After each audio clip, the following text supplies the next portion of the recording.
Кыргызстан өзүндө кабарларды улантабыз. Мамлекеттик ишканаларды оптимизациялоо учурунда каттоодогу 1100дөн ашык ишкананын 934-ü кагаз жүзүндө гана бар экени аныкталды.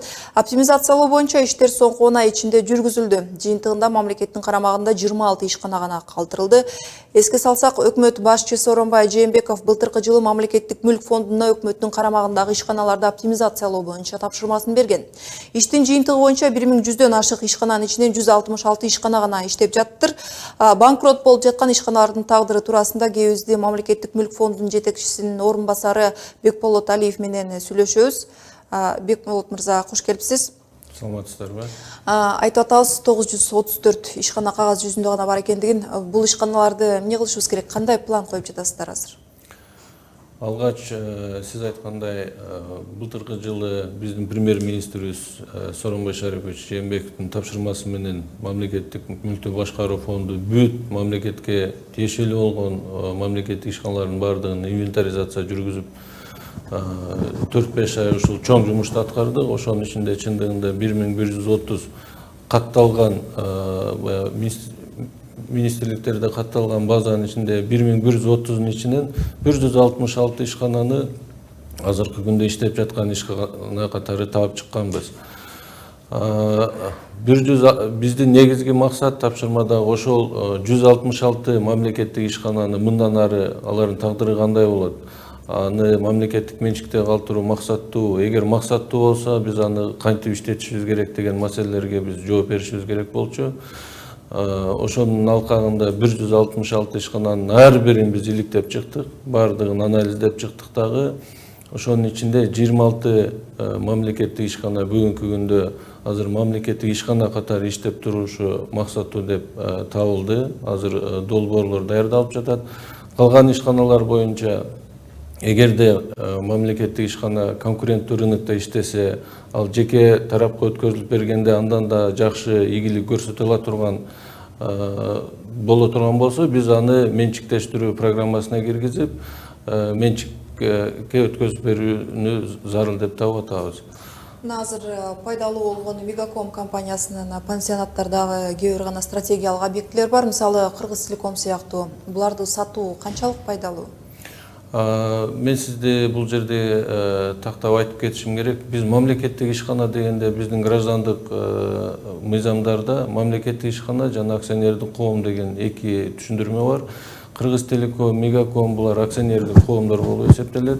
Биз азыр 1130 оптимизация болгон ишкана деп мамлекеттик ишканалар жөнүндө сөз жүргүзүп жатабыз. Акционердик коомдор бүгүнкү күндө 59 акционердик коом бар, мамлекеттин кандайдыр бир үлүшү бар.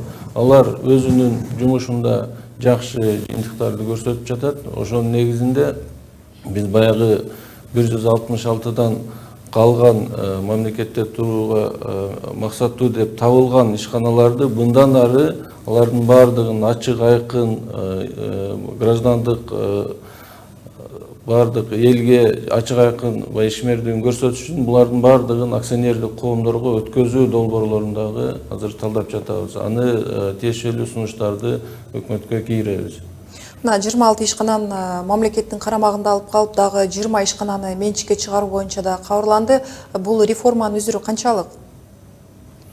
Эми негизинен мамлекеттик ишкана, мамлекеттик компаниялардын негизги максаты бул кыргыз элине жакшы бир кызмат көрсөтүү, социалдык жактан баягы жеке менчик ишкана барбай коммерциялык түрдө кызыктар эмес болгон жерлерде мамлекет элдин кызмат көрсөтүүсүн албетте ар дайым жасап туруш керек. Ошонун негизинде бул 26 ишкананы биз калтырабыз.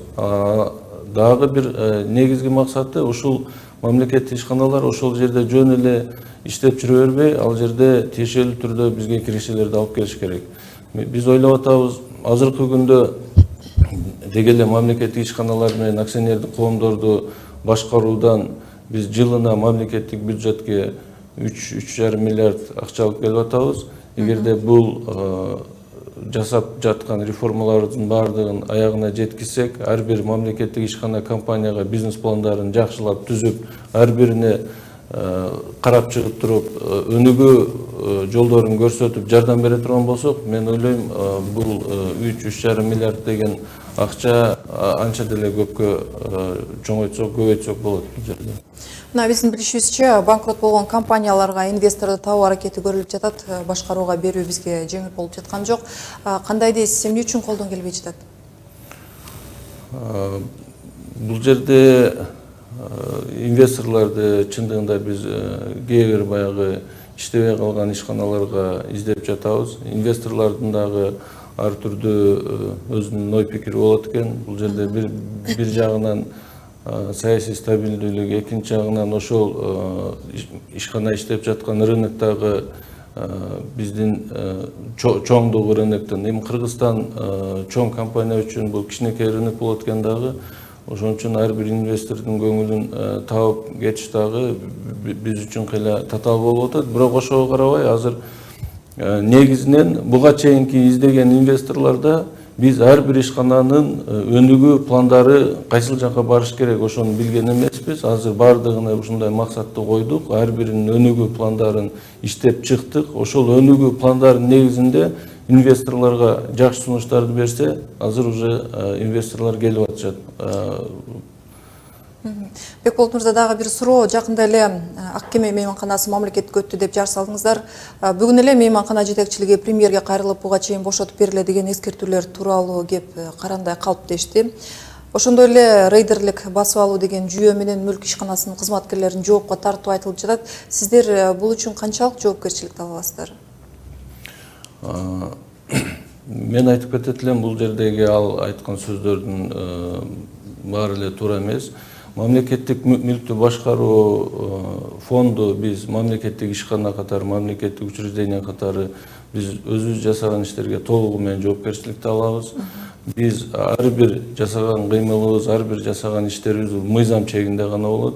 Ак Кеме жөнүндө айтып кетсек, Ак Кеме бул Мурдатан тарыхында илгертен сот процесстери жүрүп келген. 2012 жылы бул боюнча райондор аралык соттун чечими чыккан. Андан кийин да бир нече жолу биз ошол объектини сатууга коюп, 2 жолу сатууга болбой калгандан кийин сот аткаруучулардын сунушу менен бул мамлекеттик менчикке алынды. Тиешелүү өкмөттүн токтому февраль айында чыккан. Ошондон бери биз мындай сүйлөшүүлөр аркылуу Ак Кеменин администрациясына бир 10 жолу, 10дой кат аркылуу өзүбүздүн сунуштарыбызды жөнөткөнбүз, чыгып өздөрү бошотуп берсин деп. Буга болбогон негизинде азыр мамлекеттик менчикке ошол мындай жол менен алып атабыз.